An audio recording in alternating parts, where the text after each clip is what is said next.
Assalamualaikum warahmatullahi wabarakatuh. A'udzubillahi minasyaitonirrajim. Bismillahirrahmanirrahim.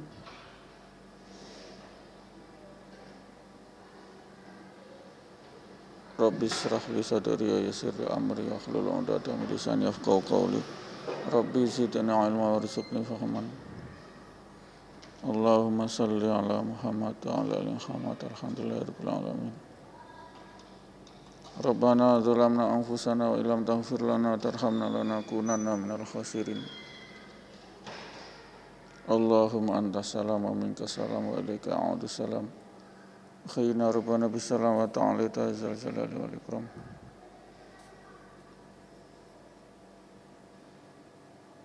Wa bihi nasta'inu fi umuri dinna wad din. Alhamdulillah, segala puji bagi Allah atas segala limpahan nikmat iman, nikmat Islam, nikmat karunia hidayah dari Allah sehingga kita masih diberi kekuatan untuk melaksanakan ibadah kepada Allah, terutama ibadah umul ibadah, yakni salat 5 waktu di masjid, sebagai pembeda antara orang beriman dan orang kafir atau musyrik atau orang murtad. Na'udzubillah min dzalik. Mari kita tetapi daripada seruan Allah hayya 'ala shalah, salat 5 waktu berjamaah di masjid, senantiasa ini amalan yang saya dengung-dengungkan untuk segera ditunaikan bila azan berkumandang.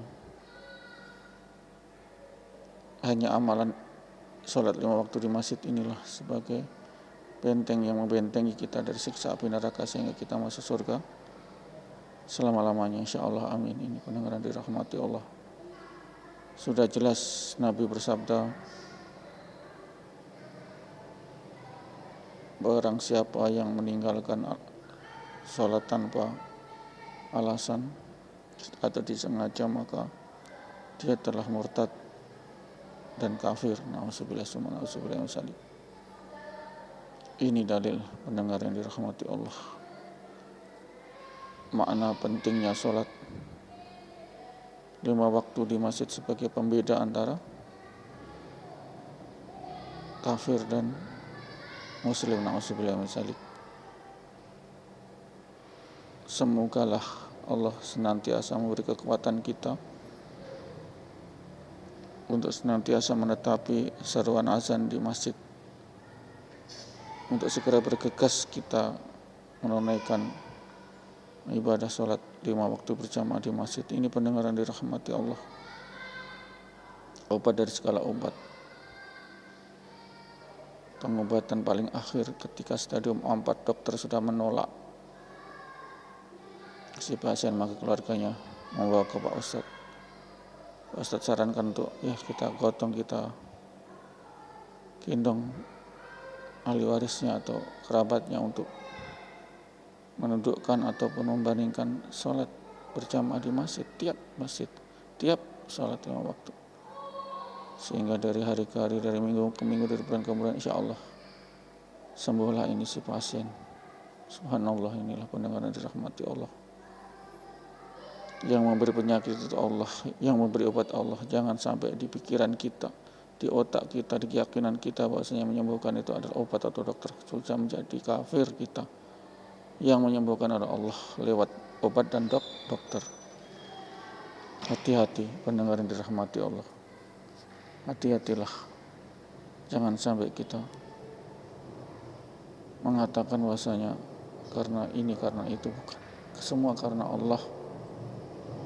Saya ini bisa ceramah karena Allah beri hidayah saya, sehingga Allah kalau tidak beri hidayah saya, maka saya tidak bisa ceramah. Kalaupun saya pandai bicara, tidak bisa ceramah. Kenapa? Tidak diberi hidayah. Biarpun kamu pandai ahli pidato, ahli strategi, ahli ngoceh, tanpa hidayah Allah tidak akan bisa jadi ustadz. Ustadz ini tugasnya berat, pendengar ya rahmati Allah, berat. Dia sebagai pewaris Nabi. Tugas-tugas nubuah dioper oleh para asatid, ustadz, para dai, tablik, mubalik. Ini. Jadi orang yang khos itulah orang yang mampu ceramah. Bukan mampu, dimampukan Allah. Karena nabi-nabi sekarang sudah tidak ada. Sisa umat Muhammad ini yang melanjutkan daripada nubuah Muhammad untuk berdakwah, untuk tabligh, baligul ani walau ayah. Ini pendengar yang dirahmati Allah. Tidak main-main ini. Sehingganya tugas kami biar dibayar, biar tidak biar kita tetap, dan kami menolak pembayaran itu. Honor kami tolak. Betul ini pendengar yang dirahmati Allah. Kami hanya mengharap pada Allah, bukan mengharap dari harta dunia, dari manusia. Pendengar yang dirahmati Allah, itulah makna hidup. Allah dari kita tidak ada menjadi ada. Dari tidak ada lalu dari setetes air mani hina dari ibu bapak masuk rahim jadi kita yang cantik tampan. Itu Allah mampu, apalagi Allah cuma menyebabkan kita ketemu, menyebabkan kita celaka, menyebabkan kita bisa berceramah. Gampang. Iya, gampang. Kita dulunya tidak ada, kemudian dari setetes mani air dari ayah ibu masuk di rahim jadi kita yang cantik, ganteng. Itu saja mampu, apalagi Allah cuma memberi daya kita, mempertemukan kita ini di ceramah ini, biar media sosial ini.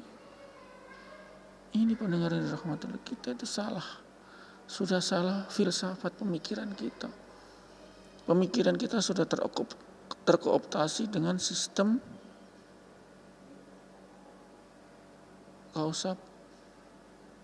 kausalitas, sebab akibat. Padahal semua sebab akibat ini ada dari Allah Subhanahu wa Ta'ala. Semua Allah. Kausa prima, penyebab utama Allah. Yang menggerakkan angin Allah. Yang menjalankan kita ke masjid Allah. Yang menjalankan mereka koruptor, pencuri Allah. Betul, iya betul. Karena hidayah Allah cabut sehingga dia hidayah kebaikan dari Allah cabut sehingga dia jadi koruptor. Biarpun dia menteri agama, biarpun dia profesor, guru besar, mantan rektor IAIN, Sultan Badaruddin Palembang, tidak saya sebut namanya, menteri agama, tetap juga korupsi dana abadi umat. Kenapa? Karena Allah. Kenapa? Dicabutlah hidayah kepada para profesor itu yang hafiz Al-Quran. Iya kan? Diembat itu dana abadi umat. Tidak usah sebut namanya, itu sebagai pembelajaran saya. Ini tidak bisa pendengar, semua dari Allah. Kalau kita mengatakan semua bukan dari Allah, itu adalah kekafiran, musyrik kita. Semua dari Allah. Sedang kita dari Allah. Tidak ada jadi ada. Lewat asbabnya ada, yakni sperma dan ovum ibu, sperma bapak ibu ketemu. Air yang hina. Dari air hina itu Allah tumbuhkan di rahim jadi kita manusia yang tampan, ganteng, yang cantik. Allah semua. Loh, betul. Kita ke sana kan? Iya, kalau kita tidak diberi nyawa, apa bisa kita ke sana? Jadi mayat busuk, jenazah busuk. Sehingga kul min indillah, itulah kalimat, itulah iman yang sempurna. Dan yang paling sempurna adalah Rabbana ma khalaqta hadza batila subhanaka faqina adzabannar. Tidaklah ya Allah, tidaklah sia-sia Engkau ciptakan semua ini, masuk Engkau dan jauhkanlah aku dari siksa api neraka. Ini iman sempurna, baik sangka kepada Allah.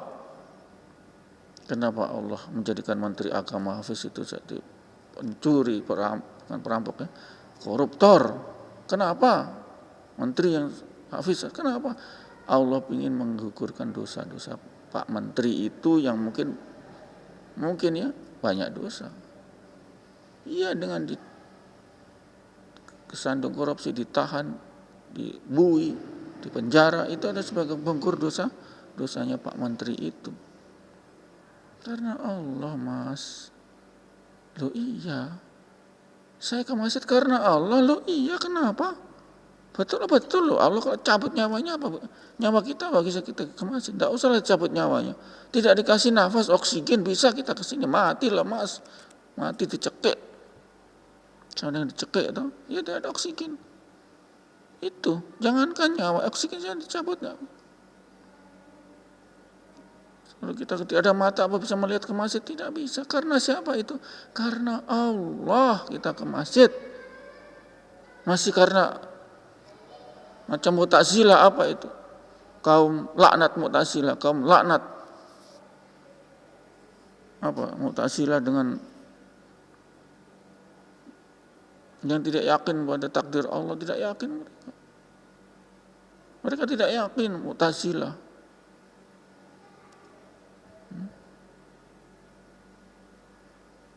Ini Khawarij. Mereka tidak yakin. Mu'tazilah tidak yakin. Rasanya kita itu Allah yang gerakkan, baik yang kita pencuri, kita jadi pencoleng, jadi penjahat maupun karena Allah semua. Betul itu betul loh. Kalau kita tidak kasih nyawa apa kita bisa jadi pencuri? Kalau kita kasih hidayah, tentu kita jadi pencuri. Kenapa saya jadi ustadz? Karena saya diberi hidayah Allah, kebaikan Allah bisa ceramah. Allah semua, Mas, ibu, bapak, kakak, adik, semua itu Allah. Itulah keyakinan yang sempurna. Dan tidak ada. Jangan mentang-mentang, oh karena saya pandai. Bukan pandai kamu. Itu kalau tidak di otaknya tidak kasih waras, apa kamu jadi gila bisa pandai? Allah, karena Allah. Jangan macam koron, karena saya ini rajin bekerja, pandai mengelola perniagaan, perdagangan. Sehingga saya kaya, lihat itu unta saya. Unta ini tidak mampu angkat kunci, saya baru kunci itu gudang tidak mampu. Belum dalamnya barangnya. Ini kesombongan ini Allah tunaikan. Kesombongan korun Allah tunaikan, dilenyapkan Allah, ditelan bumi. Korun dengan hartanya semua. Dan sanak keluarganya yang kafir ditelan oleh bumi. Terbelahlah orang yang mencita-citakan menjadi usaha itu macam korun enak kaya. Terbelahlah, aduh. Kalau begini saya tidak jadi korun. Kenapa? Mati diisap bumi loh. Mau kamu? Tidak mau. Ini pendengar yang dirahmati Allah. Ini pendengar yang dirahmati Allah. Janji Allah itu pasti. Makanya kita sholat. Hayya ala sholat, ke masjid, titik. Tidak usah banyak komentar. Oh dalilnya apa? Nabi tidak pernah sholat di rumah. Lu katakan alisun aswaja, alisun apa semua, tapi sholat di rumah. Aswaja model apa itu? Enggak benar. Benar-benar dirahmati Allah ini. Sehingganya iman yakin yang sempurna, hanya iman yakin sempurna. Kul inilah, ini yang menyelamatkan. Kalau tidak yakin berarti tidak bisa masuk surga, alias neraka selama-lamanya. Betul ini, karena ini iman yakin. Qadha dan qadar itu rukun iman ke-6. Qadha, kita ini wayang, Allah itu sebagai dalangnya. Biarpun kita celak jadi pencuri karena Allah. Kenapa? Betul. Kenapa? Hidayah kebaikan Allah cabut. Sehingga yang ada hidayah setan, hidayah iblis untuk mencuri. Masih membantah? Tidak ada yang bisa membantah, tidak bisa. Allah cabut mau apa? Sedang pamannya Nabi saja masih kafir, didoakan sejuta kali oleh Nabi, ditolak oleh Allah. Makanya mahal hidayah. Kita yang jauh dari Nabi, bukan kerabatnya Nabi. Ini pamannya Nabi, bapaknya Ali, Abi Thalib, mati dalam kafir, masuk neraka. Yang membela Islam, oke lah. Kalau Abu Jahal, Abu Lahab, biar saja masuk neraka karena memang dia kurang ajar, yang membunuh Nabi, menghalangi dakwah Islam. Ini kalau ini Nabi, kalau ini apa Abi Thalib ini yang memelihara Nabi, yang ada, maka Allah katakan, Muhammad saya tolak doamu. Maaf. Inilah Allah al-Matin, Allah kokoh. Kalau Allah tidak bisa dirubah. Ini pendengar yang dirahmati Allah, sehingganya Mari kita beriman yakin yang benar, karena itu yang menyelamatkan kita. Iman yakin kita salah. Oh, kamu celaka tidak makan duluan. Itu karena gak makan duluan celaka. Itu pun kafir musyrik, tidak bisa. Berarti karena nasi dia celaka. Bukan nasi. Karena dia kurang ajar sama orang tua. Bukan. Banyak juga orang kurang ajar ke orang tua, hidupnya baik di dunia. Tidak bisa. Karena Allah semua. Kenapa Allah ada perang di dunia? Iya, supaya gugurkan dosa-dosa. Karena dicabut oleh hidayahnya sehingga ada perang itu pemimpin-pemimpinnya. Mau bikin bagaimana? Allah itu maha perkasa, matin kokoh, dia itu dalang, kita wayangnya. Kalau Allah mau takdirkan kita celaka di jalan, boleh loh, terserah Allah kok. Allah tetap baik, itu tetap baik. Kenapa? Jadi kita celaka di jalan, itulah penggur dosa. Kita mati di jurang ketika kita dalam perjalanan kebaikan, nah itu langsung masuk surga itu. Karena keberguguran dosanya itu, baik sangka kita kepada Allah. Allah itu tidak jahat. Yang jahat itu manusia. Kenapa? Menganiaya diri. Sehingga kita berdoa, Rabbana zalamna anfusana, ya Allah, kita ngaku kepada Allah, ya Allah, sesungguhnya aku ini zalim. Menganiaya diri sendiri.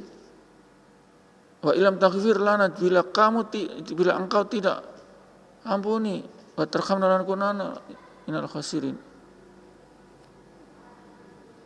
Bila tidak diampuni dan tidak dikasih, diberi rahmat, maka kami akan dalam golongan orang yang merugi ini. Ngaku.